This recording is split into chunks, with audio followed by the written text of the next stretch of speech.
Good day everyone, welcome to the second ever Disc Golf Valley Invitational with me, your host, Tyler Brickley. But really not featuring me, really featuring these guys. We've got David Bargman, or as his player ID is DBargs, which sounds... I'm sure we'll get more into that later. He's got a lot of wins, and he witnessed Macbeth's second 18 under in person, so that's what makes him special. So he's the first guy in our lineup. This is this is the bag of the DBarg. He's only got one. Oh, he's got two ballistas. Okay, he's got a recoil, a musket, an explorer, and a fuse. So actually not a putter. Alex Peon, who is actually the organizer of this event. A couple things about him: third highest recorded rating. Wow.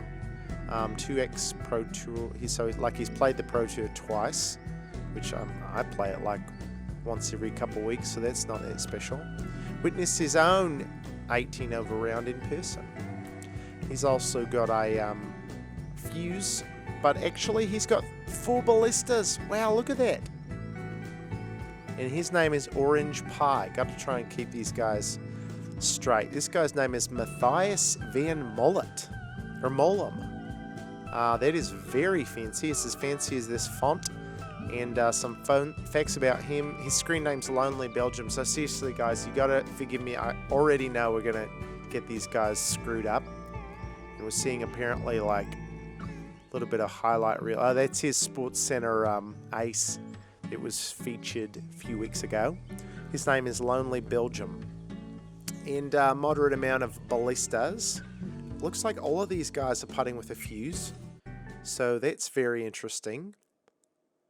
We're starting off on, it's a very short par 3, but it's an awkward turn because it's only 232 feet. It would almost be easier if it was a little bit longer, because by the time that you play it safe, you've got a couple trees in your way. And if you really want to park it, then you bring the water into account. So that's very well done right there. That's about, to be on the putting green with an open look on this hole is very good. The wind is actually 2 miles an hour left to right, which is carrying them into the trees. So thanks a lot for nothing, wind. Oh, wow. Just about starting out with an ace. You'll see we got the names. This is the DBargs down in the bottom right through the trees, into the heart of the chains, no problem. LonelyBelgium's got a tip in, and then OrangePie is going to be the one who almost aced right out of the gate. And yeah, probably no surprise. These guys are all very good. If you were with us for the first ever Disc Golf Valley Invitational, those are like the 3 best players in the world. Well, these are the 3 best players in the world maybe right now. Maybe. I guess you could think of it as like Macbeth and Wysocki's era being David Saley and Erdizel and those guys. And this is sort of a match of Eagle McMahon, Kevin Jones, and Calvin Heimberg or something. I just made those comparisons up right off the top of my head, so don't judge me if they don't hold up and these guys end up sucking really bad. Wow, there is not a chance. Is this going to get there? Wow. Wow. So they all threw their mid-range just to the first island, which I thought was like admitting defeat. All 3 of them are like, yeah, nah, I can't get to the... I'm just going to lay up a couple times and take a birdie. But they were just laying up so they could go for it. Okay, so they're all going to do the exact same thing, which is aiming down way low to the left and throwing this crazy Enheiser shot that just barely gets there. And all of them are going to have inside of circle 2 putts for eagle on hole 2. Yeah, wow. And if you're new to Disc Golf Valley, A 13 meter or 50-foot putt, that's pretty easy. It's almost like half the distance, so a 60-foot putt is kind of like a 30-foot putt in real life. Honestly, maybe even not that. A 60-foot putt could be like the same difficulty as like a 15-foot putt in real life. So we're on to hole 3, and all of these guys are now 3 under after 2, which is the exact same amount I normally am, except without the negative sign. I usually have the positive sign. And he's going for it. I didn't catch the wind, but yeah, that's probably going to be an albatross. This is a very soft par 5. We've got a light extra glide ballista. And I need to do a better job with a lot of things with my kids, with my job, but also with seeing who is throwing. Okay, this is OrangePie, which I think is was the peon guy. That's the one who actually edited this footage. So thank you very much for that. Doing all the back breaking, you know, keyboard work that it takes to put this sort of content together. Albatross, seriously, it's one of my favorite things when the game is like so pissed off that you're able to accomplish that. Look at that. Question mark, exclamation mark, question mark. It's how you know the game is baffled. We're going to have a star eagle. Oh, whoa. Oh, he backs off. Must have seen somebody walking behind the tee that he didn't like. Could have been an old high school enemy or something. Wow, look at that. Look at all the colors. We got 3 birdies, 3 eagles, 3 albatrosses. So these guys are definitely, is this a par 4? Okay, all of them are going to ace it. Well, actually, that would just be an albatross. So, yeah, it's literally impossible for any of them to do any better than they are at this point right now. That was a crazy line. Good skip there. Going to be about 70 feet for another eagle.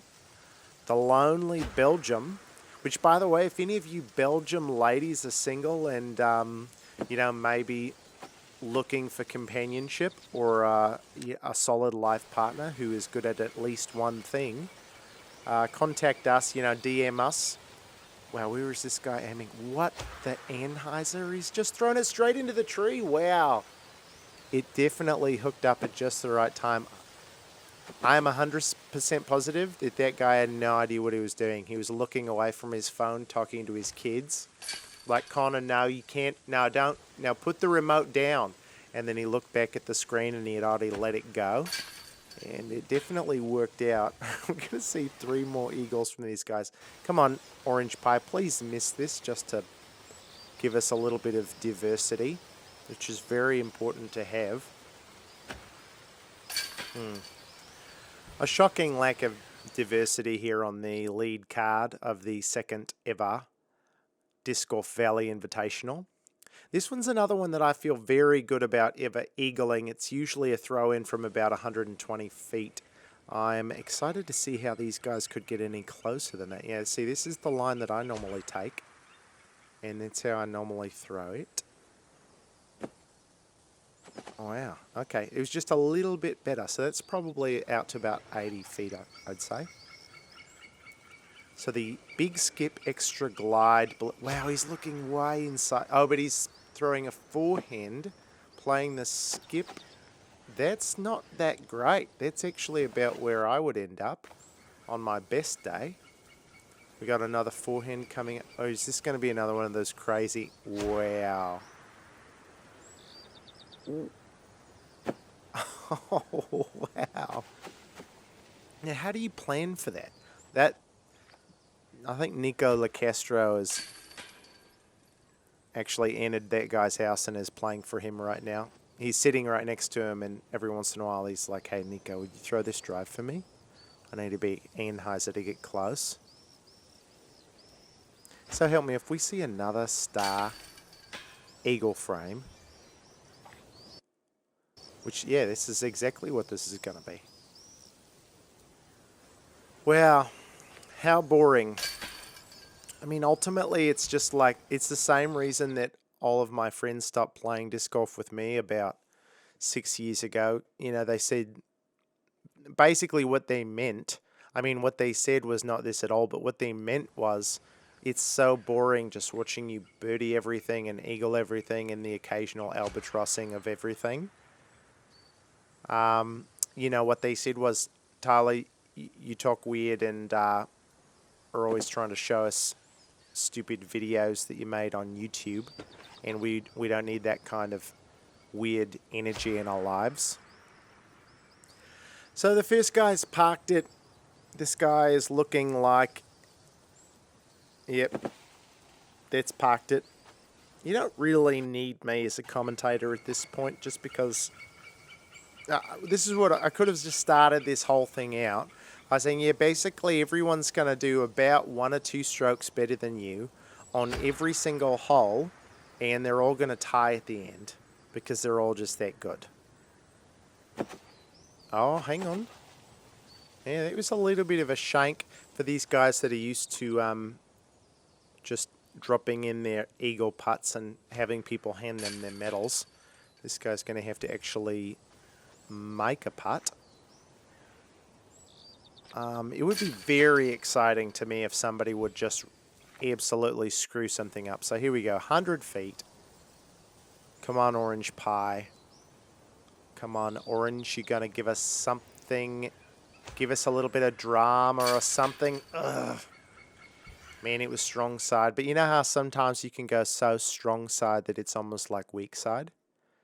That's almost what that was. Look at these guys at 12 under after 6 holes, which is pretty crazy. I think somebody's going to try and ace this one. Layup. Weak sauce. Coward. The Lonely Belgium. He's looking to impress a mate with this throw in right here. Ooh. Oh, wow, that hooked up. That was very close. Wow, there we go. There we go. We've got some drama finally on hole 7. 3 holes left to go, and he royally screwed up. He is absolutely hitting his fist on his knee right now. You know, because everybody's playing on a phone, so he's probably got it like in his lap, but he's slapping his, probably his near maybe like thigh. Ooh, second, very close ace run. DBargs being a little bit of a DBargs there by putting out of order right in the Lonely Belgium's face. Ooh, very, very good hit. Coming back for the penalty par. So that is going to set them apart by 1 stroke.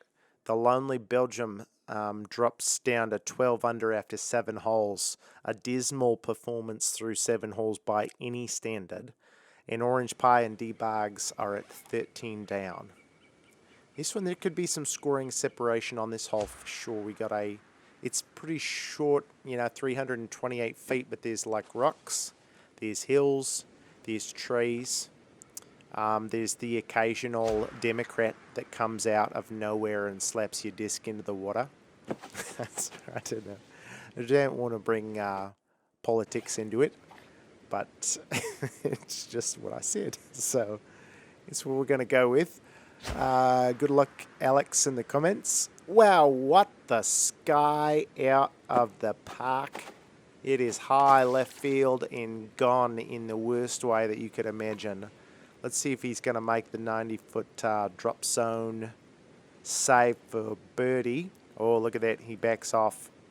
It reminds me of, like, you know, when Tiger Woods would back. Have you seen those videos where Tiger Woods would back off of a drive like mid-swing? This is nowhere near that intense or impressive, but it kind of reminds me vaguely of that. DBargs with the birdie and the Lonely Belgium with the birdie. So that means that I believe Alex OrangePie is going to be tied now with Lonely Belgium, and DBargs with 1 hole to play is at 15 down after 8. So this is it for all the marbles. DBargs has got this one with the helping wind as well. Oh, the recoil, is it early? It's early. Oh my goodness. What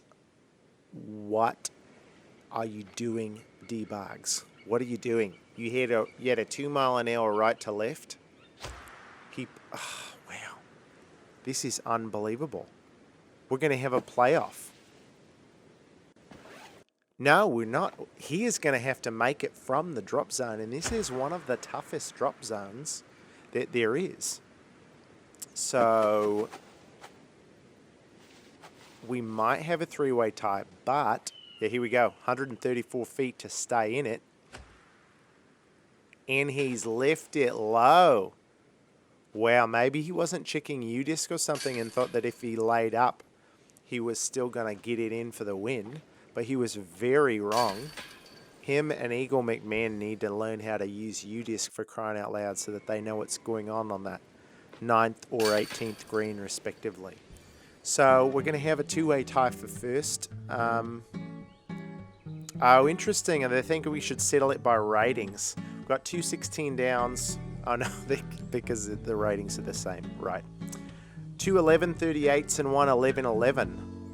Oh, and that's just the end. There's the end of the video.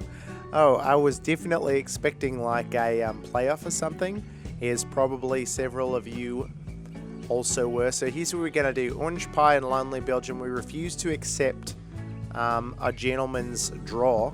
I need you guys to play a grudge match, make it very grudgy, put a lot of angst into it, and then post a screenshot of the victor to the Disc Golf Valley players page on Facebook, so we can all know truly who is the best. Because I just can't tell you how frustrating it is to like invest a lot of time in something and get to the end and realize that like, wow, this is it. This is what we're working with. This is, you know, the end. And I've heard that same thing from my wife like hundreds of times over the last 10 years. And so I can speak from personal experience that like, we really need you guys to see this thing through to the end, okay?